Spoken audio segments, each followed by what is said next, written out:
Crying pierced through the airplane cabin like a siren, causing heads to turn and passengers to shift uncomfortably in their seats. Rachel Martinez clutched her 6-month-old daughter, Sophia, closer to her chest, whispering desperate apologies to anyone within earshot. The baby's wails seemed to echo louder in the confined space of the economy section, and Rachel could feel the weight of judgmental stares boring into her back. "Please, sweetheart, please," she whispered, bouncing Sophia gently while tears of exhaustion threatened to spill from her own eyes. The young mother had been awake for nearly 36 hours straight, having worked a double shift at the diner before catching this red-eye flight from Los Angeles to Chicago. The ticket had cost her every penny of her savings, but she had no choice. Her sister Carmen was getting married in 2 days, and despite their strained relationship, Rachel couldn't miss it. At 23, Rachel looked older than her years. Dark circles shadowed her brown eyes, and her once vibrant smile had been worn thin by months of struggling to make ends meet as a single mother. Her ex-boyfriend had disappeared the moment she told him about the pregnancy, leaving her to navigate parenthood alone in a studio apartment that barely qualified as livable. Every day was a battle between paying for diapers or groceries, between keeping the lights on or buying Sophia's formula. The flight attendant, a stern-looking woman in her 50s, approached with barely concealed irritation. "Ma'am, you need to keep your baby quiet. Other passengers are trying to rest." "I'm trying," Rachel whispered, her voice cracking. "She's usually such a good baby, but she hasn't slept properly in days. The change in routine, the noise." She trailed off, knowing her explanations sounded like excuses. Sophia's cries intensified, and Rachel noticed several passengers pulling out their phones, likely to record her embarrassment. Her face burned with shame as she realized she was becoming one of those stories people would share online. The inconsiderate mother who ruined everyone's flight. "Maybe you should have thought about that before booking a flight," muttered an elderly man across the aisle, loud enough for her to hear.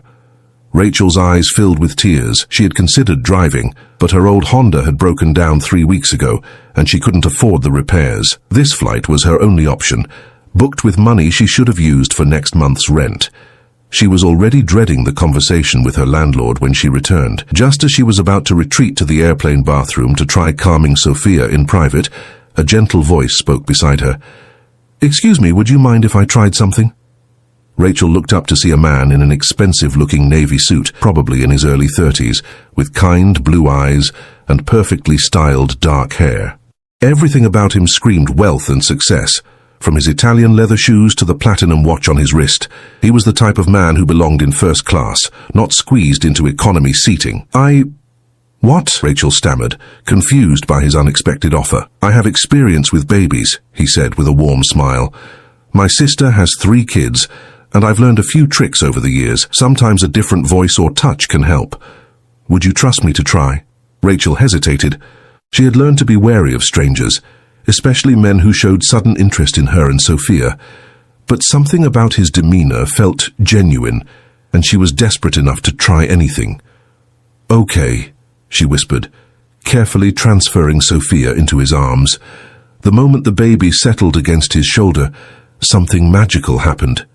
Within seconds, Sophia's cries softened to quiet whimpers, and then to complete silence. The man's large hand moved in gentle circles on her tiny back, and he hummed a soft melody that seemed to work like a lullaby. "How did you—" Rachel breathed, amazed by the sudden peace. "Like I said, lots of practice," he replied quietly, continuing his soothing motions. "Sometimes babies just need a change of scenery, or in this case, a change of arms." Around them, the cabin had settled into grateful quiet. Passengers who had been glaring moments before now watched with curiosity and approval. The flight attendant even smiled as she passed by, nodding appreciatively at the resolved situation. "What's her name?" the man asked, still holding Sophia with practiced ease. "Sophia," Rachel replied, studying his face. There was something familiar about him, though she couldn't place where she might have seen him before. "And I'm Rachel. I can't thank you enough for this." I was about to have a complete breakdown. "Nice to meet you both. I'm James," he said, then added with a chuckle, "And don't mention it. We've all been there, maybe not with a baby, but we've all had those moments where everything feels overwhelming." As Sophia drifted toward sleep against James's shoulder, Rachel found herself relaxing for the first time in days.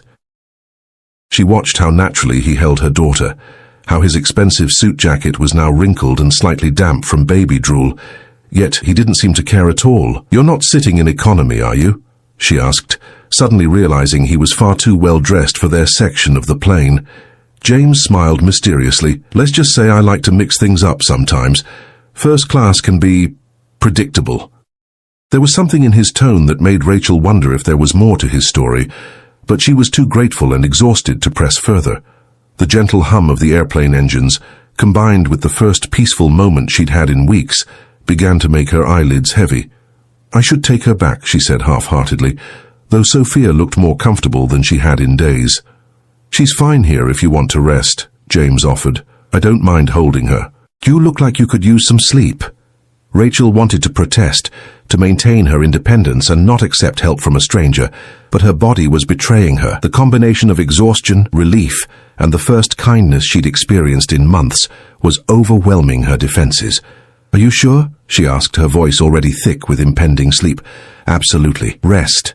I've got her." Despite every instinct telling her to stay alert, Rachel felt her head growing heavy.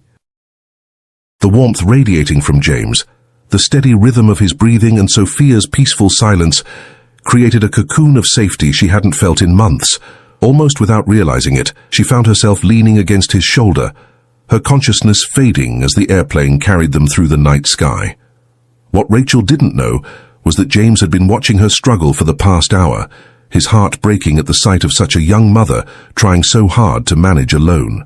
What she also didn't know was that James Whitmore wasn't just any passenger. He was the CEO of Whitmore Industries, one of the largest charitable foundations in the country, and this chance encounter was about to change both their lives in ways neither could imagine. Rachel stirred awake to the gentle announcement that they would be landing in Chicago in 30 minutes. For a moment, she was disoriented, wondering why she felt so warm and comfortable. Then the reality of her situation crashed back. She was still leaning against James's shoulder, and Sophia was sleeping peacefully in his arms, completely content. "Oh my God, I'm so sorry," she whispered urgently, sitting up quickly and immediately missing the warmth. "I can't believe I fell asleep on you. You must think I'm completely inappropriate."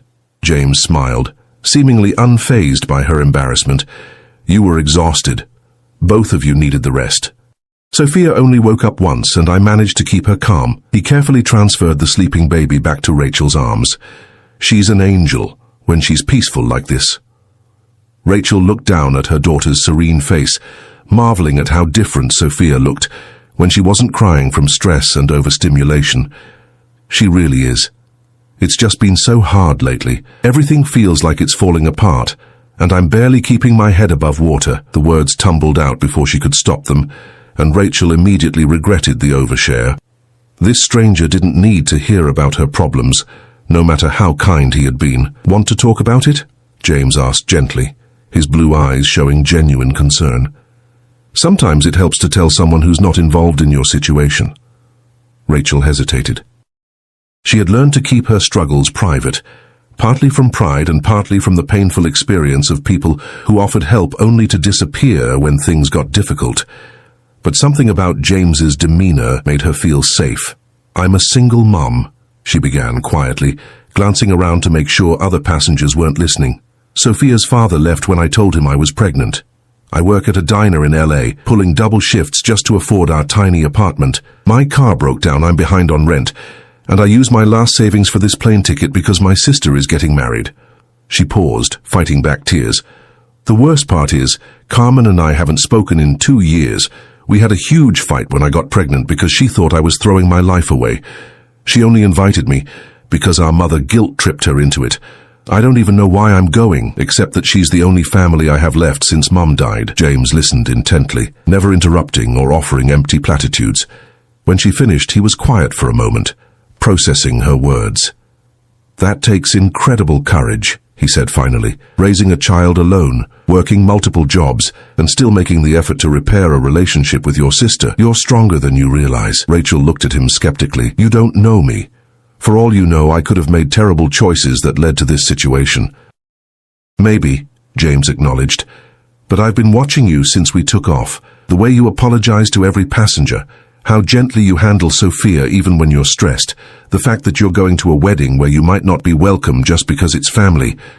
Those aren't the actions of someone who makes terrible choices. Those are the actions of someone who cares deeply about doing the right thing. His words hit Rachel harder than she expected. When was the last time someone had said something genuinely kind about her character? Her ex-boyfriend had constantly criticized her decisions. Her boss at the diner treated her like she was disposable, and even her own sister had made her feel like a failure.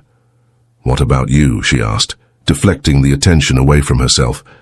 "You never told me what you do for work, and you still haven't explained why someone who can obviously afford first class is sitting back here in economy with the rest of us peasants." James's expression grew thoughtful, and Rachel sensed there was something he wasn't telling her. "I work in business," he said vaguely, "and sometimes I prefer economy because you meet more interesting people back here. First class can be full of people who've forgotten what real life looks like." "That's a very diplomatic non-answer," Rachel observed, studying his face. "Are you some kind of mystery man? Should I be worried that I fell asleep on a stranger's shoulder?"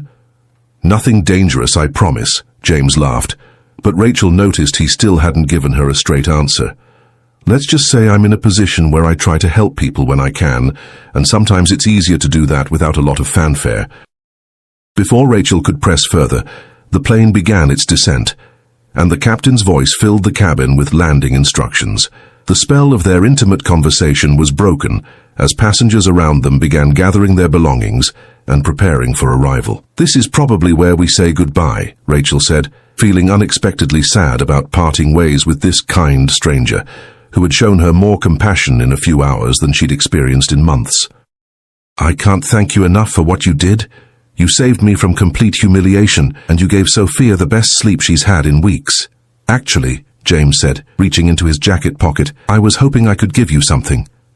He pulled out an elegant business card, cream-colored with simple black lettering. "If you ever need anything..."